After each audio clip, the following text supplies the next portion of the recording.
बैठ के ले लो और वीडियो ले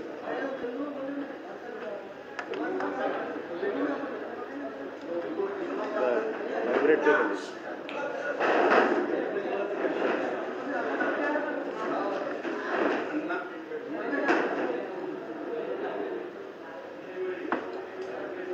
जरा वाइब्रेट पे कर लो, फोन वाइब्रेट पे। यस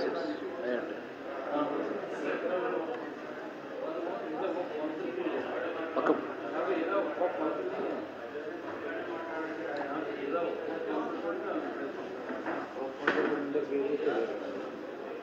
और हम लोग लेते हैं भाई, पिछले वक्त भी लिए हम लोग, पिछले वक्त भी लिए हम लोग लेते हैं। Sir, you please keep some distance.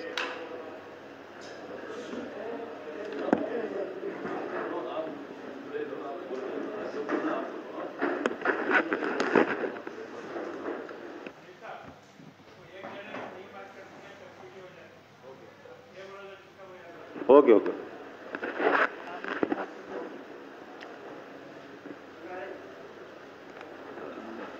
Good afternoon. Central Waqf council, ministry of minority affairs, government of India की तरफ से तेलंगाना स्टेट वक्फ बोर्ड पे वक्फ बोर्ड का इंस्पेक्शन और विजिट करने के लिए 28, 29, 30 और 31 4 दिन के लिए यहाँ पर 6 आदमी की टीम तेलंगाना स्टेट वक्फ बोर्ड के विजिट के लिए आई है, जिसमें टीओ नौशाद एडवोकेट, मुनव्वरी बेगम साहिबा, डॉक्टर दरख्शान अंद्राबी, वसीम खान, कारी मोहम्मद हारून साहब।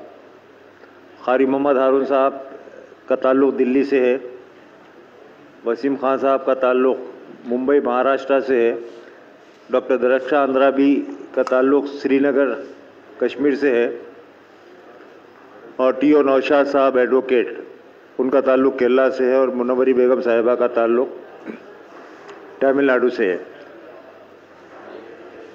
ये टीम हमारी परसों रात में हैदराबाद पहुंची और कल तेलंगाना स्टेट वक्फ बोर्ड में सीईओ, चेयरमैन और बोर्ड मेंबर्स और स्टाफ के साथ तकरीबन बहुत ही 2 घंटे की मीटिंग चली हमारी। उस मीटिंग में कई एजेंडा था हमारा, जिसमें लीगल केसेस जो चल रहे हैं हमारे पास तेलंगाना स्टेट वक्फ बोर्ड में, सुप्रीम कोर्ट है, ट्रिब्यूनल है, हाई कोर्ट है, और सिविल कोर्ट में जो केसेस चल रहे हैं उसका भी पूरी रिपोर्ट हमने ली है। और उसके अलावा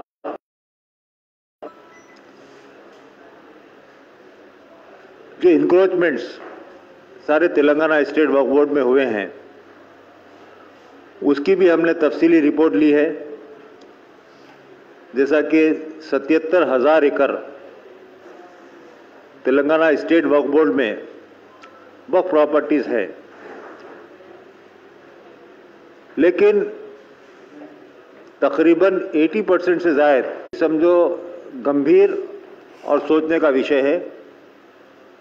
5,000 से ज़ायद जिन दरगाहों की आमदनी है मुतवल्लियों की, वो ईयरली ऑडिटिंग नहीं कर रहे हैं, और 50,000 रुपये के ऊपर जो ऑडिटिंग होना है वो गवर्नमेंट से जो रजिस्टर्ड ऑडिटर होता है उसके ज़रिए से होना, वो भी नहीं हो रही है। और तेलंगाना स्टेट वक्फ बोर्ड की भी ऑडिटिंग बराबर नहीं चल रही है, वो हमारे सामने ही है।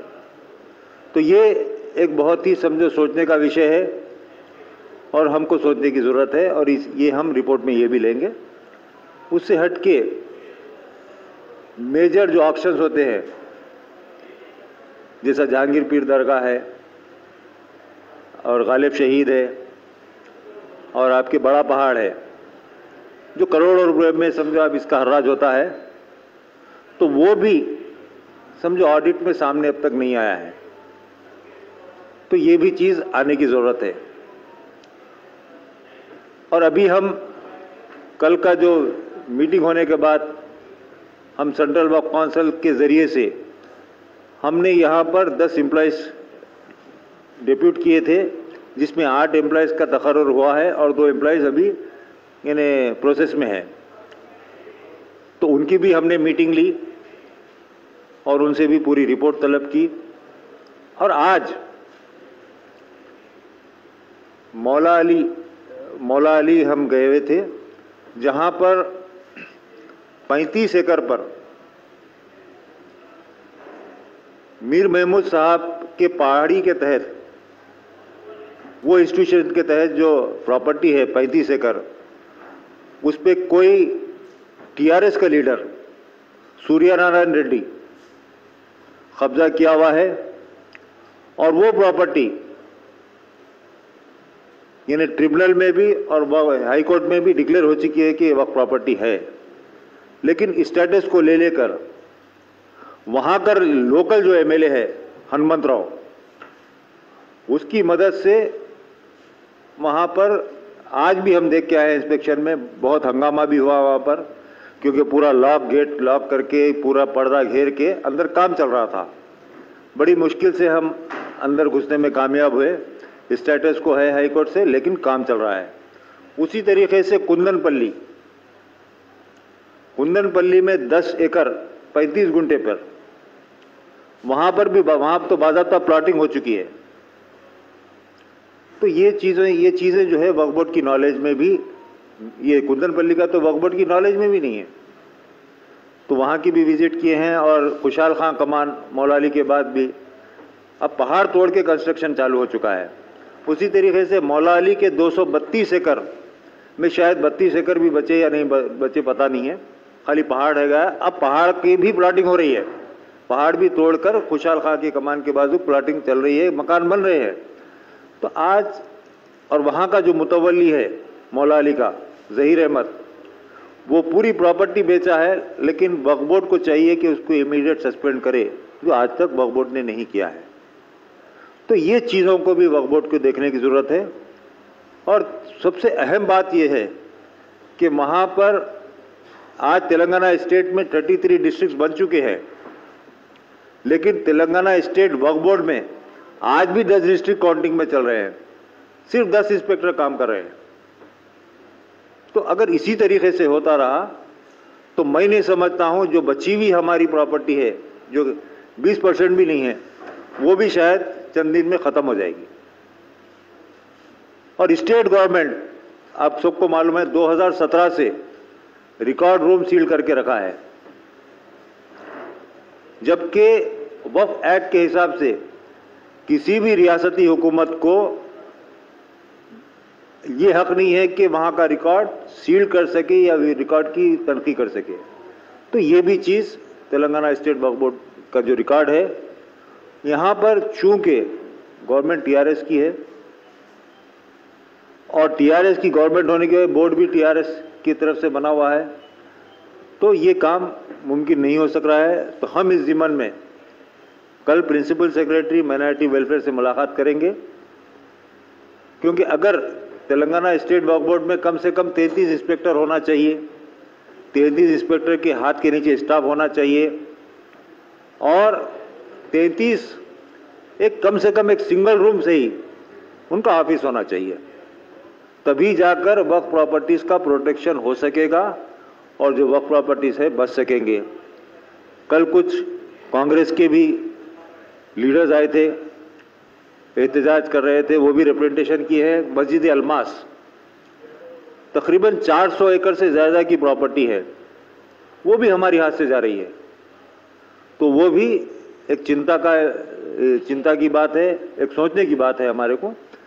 तो ये तमाम चीज़ों की हम रिपोर्ट, हमारे तमाम सेंट्रल वक्फ काउंसिल के मेंबर साथ हैं, ये रिपोर्ट तैयार करेंगे और तैयार करने के बाद यानी हमारी ये कोशिश होगी, क्योंकि हमारा ये एनुअल विजिट होता है और तेलंगाना स्टेट कोई भी स्टेट वक्फ बोर्ड जो होता है उसके साथ सेंट्रल वक्फ काउंसिल कॉपरेशन के साथ काम करना चाहता है। तो उसी तरीके से हम काम करने के लिए कोशिश कर रहे हैं। और मैं स्टेट गवर्नमेंट से यही कहूँगा कि स्टाफ के लिए बार बार रेजोल्यूशन पास हुआ है और तेलंगाना स्टेट वक्फ बोर्ड स्टाफ पूछ रहा है, लेकिन तेलंगाना स्टेट वक्फ बोर्ड को जो स्टाफ नहीं मिल रहा है वो गलत बात है। स्टेट गवर्नमेंट को चाहिए, क्योंकि एक तरफ ये वादा होता है कि हम अक़लियतों के मसीहा है, मुसलमानों के हमदर्द है। आज मुसलमानों की प्रॉपर्टी बर्बाद हो रही है तेलंगाना के राज में, टीआरएस की गवर्नमेंट में। वक्फ बोर्ड का रिकॉर्ड सील हो रहा है, एम्प्लॉयज़ का इजाफा नहीं हो रहा है, वक्फ बोर्ड की बर्बादी हो रही है, लेकिन हुकूमत तवज्जो नहीं दे रही है। तो मैं हुकूमत से ये चाहूँगा कि इमीडिएटली जो स्टाफ का जो प्रॉब्लम है वो सॉल्व करें और जो रिकॉर्ड रूम सील्ड है वो इमीडिएट खोलें। मैं टीओ नौशाद साहब से जी क्या बोले, एक नौशाद साहब को।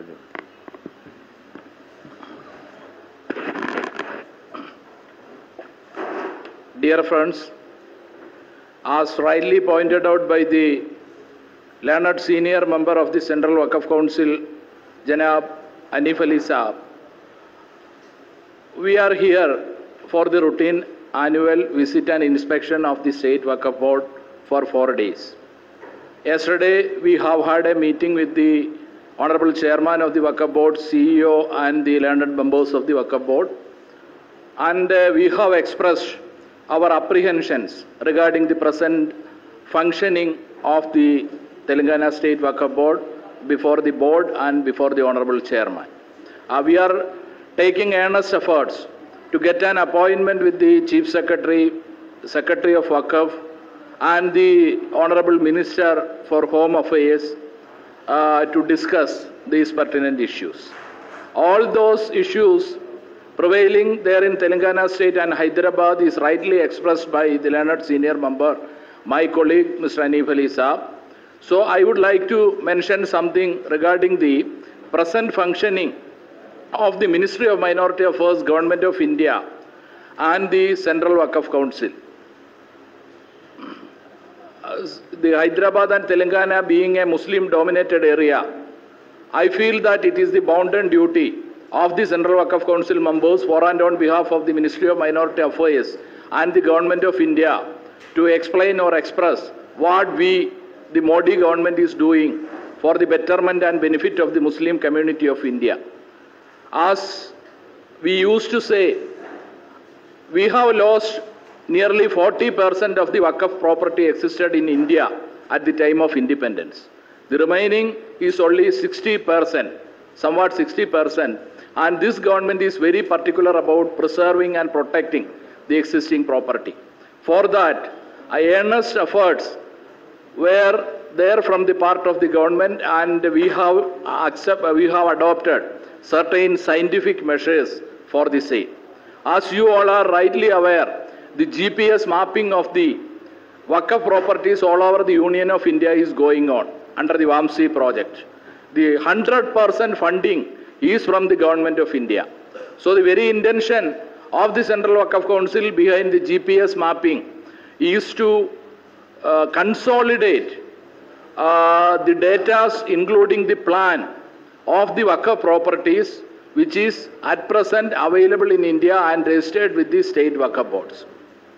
As far as the state of Telangana is concerned, this duty is entrusted to IIT Roorkee. To a certain extent, they have started the work, but due to unfortunate COVID-19 pandemic issues, it is in a stagnated stage. So, we are taking all the efforts for expeditious completion of the GPS mapping of the available Waqfs here in Telangana. And the second one is the computerization of the records pertaining to Waqf properties. As contemplated in the provisions concerned of the Waqf Act, all the state and UT Waqf boards are expected to maintain a register of Waqfs wherein the details of the Waqfs are to be incorporated. So now, under the expense of the Government of India, all those documents all over the Union of India is getting computerized for the better codification of the same. There also 100% funding is from the Government of India.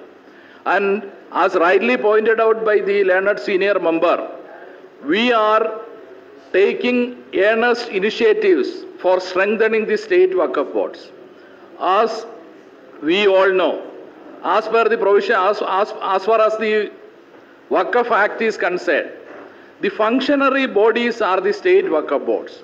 The rights are vested with the state Waqf board, and it is the primary duty of the state Waqf board to preserve, protect and develop the Waqf properties. So without strengthening the Waqf board, we are aware that we cannot do anything effectively by sitting there in the capital city of Delhi. So we have an idea to strengthen the Waqf board, and as part of the same, we are giving manpower to different Waqf boards. In proportionate to the existing number of Waqf properties, we have decided to depute some persons under the expense of the government of India. That means we are paying salary, and they are working under the administrative control of the respective state Waqf boards. Here in the Telangana State Waqf Board also, we have sanctioned 9 posts, out of which 7 have been working there. The entire salary is being paid by us. So, for achieving these goals, as pointed out by the Sachar committee, there is a finding in the Sachar committee which is very pertinent. If the Muslim community of India is able to develop the Waqf properties, which is having commercial potential and able to derive income out of that property, there is no need for the Indian Muslims to beg before any government, either to the state, before the state government or before the central government, for the development of the community. So this is a master finding as far as the present pathetic situation of the Muslim community of India is concerned. We will have to work hard. We will have to take earnest efforts. It is not fair from the part of the community always to beg before the government or to stand before the government for their mercies or pity considerations. So we will have to develop, we will have to get educated, we will have to involve in different employments, trade, and we will have to raise income, and we will have to spend a part of the same for the betterment of the community in accordance with the pious principles of zakat and sadaqah of the Islamic school of thought. So under that principles, we are taking earnest efforts to develop the situation, the financial, educational, cultural situation of the Muslim community, and to develop the Waqf property and to generate maximum income and to utilize the same for the betterment of the Muslim community, both in educational and cultural and economical and in all the fields of life. We want to, as far as the Indian Muslims are concerned, we are having our own tradition, we are having our own heritage. We are very proud to say that we are the Indian Muslims. So what was our contribution to this great India? The history, the pages of the history of pre-independence and post-independence, it is evident that the contribution of Muslims to this great nation. So we will have to preserve and protect our culture. For that, we are taking this earnest effort. I am humbly inviting, I am humbly requesting the friends of Hyderabad for achieving this goal from the part of CWC. Thank you.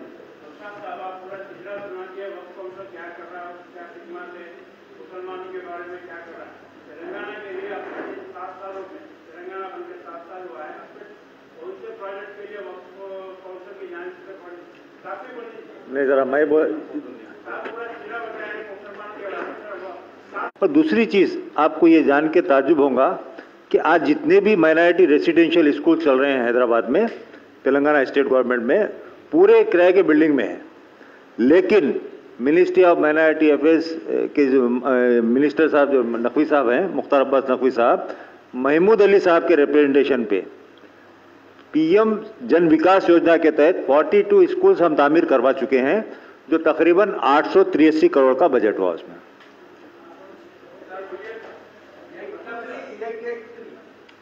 883 42 school already construct हो चुके हैं। that, sir, you may continue to see that all these projects are squarely applicable to, legal support क्या मिल रहा है? all these projects are squarely applicable to Telangana State Waqf Board also. Computerization, amount is sanctioned, and GPS mapping, legal support, GPS mapping, amount is sanctioned. Legal support पूछ रहे हैं. And legal support के लिए we are under our scheme. There are 2 law officers at present working here in the Telangana State Waqf Board. And yesterday we had placed an offer before the Honorable Chairman that if any legal aid by engaging senior lawyers in the Honorable Supreme Court is necessary, the Central Waqf Council is ready and willing to provide the service of learned senior lawyers in the case pending before the Honorable Supreme Court.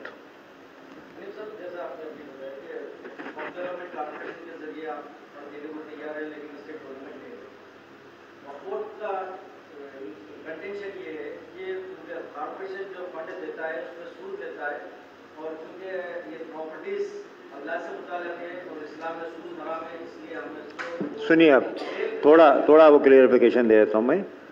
Waqf development से हम जो loan दे रहे हैं वो बिना सूद के है, बिना सूद के है.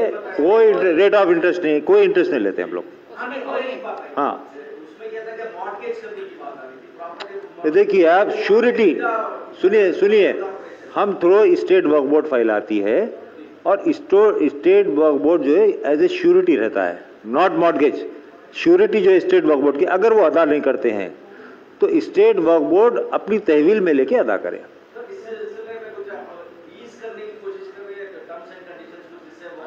नहीं, वो नवाड को अलग है, ये काउंसिल का अलग है. हमारा इट इज ए कंपनी है, इट इज आवर कंपनी.